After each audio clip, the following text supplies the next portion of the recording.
నమస్తే, welcome to our channel A9 tasty cooking.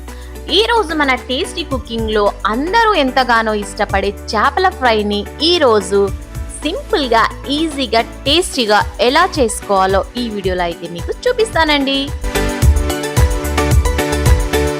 ఈ చేపల వేపుడును ఈజీ ప్రాసెస్ తో మన దగ్గర ఉన్న ఇంగ్రీడియంట్స్ తో ఎలా మసాలా కలుపుకోవాలో ఈ వీడియోలో అయితే చూసేద్దాం. Let's get start.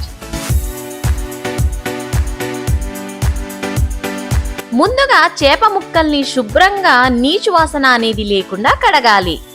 దానికోసం చేప ముక్కల్ని ఒక గిన్నెలోకి తీసుకొని కొద్దిగా గల్లుప్పు, హాఫ్ స్పూన్ పసుపు, కొన్ని ఉల్లిపాయ ముక్కలు వేసి 3 సార్లు కడిగాక చివరగా ఒక నిమ్మకాయ రసంను పిండి వాటర్తో కడిగేస్తే చేప ముక్కలు అనేవి నీచు వాసన లేకుండా ఉంటాయి. ఇలా శుభ్రంగా కడిగిన చేప ముక్కలకు మసాలాను అయితే ప్రిపేర్ అయితే చేసేద్దాం.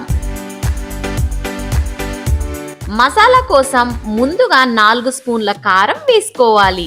కారం కొద్దిగా ఎక్కువ ఉంటేనే ఫ్రైకి బాగుంటుంది. అలాగే హాఫ్ స్పూన్ సాల్ట్ చూసుకొని వేసుకోవాలండి. ఎందుకంటే చేపలు శుభ్రం చేసేటప్పుడు సాల్ట్ వేస్తాం కాబట్టి చూసుకొని వేసుకోవాలి. చివరలో సాల్ట్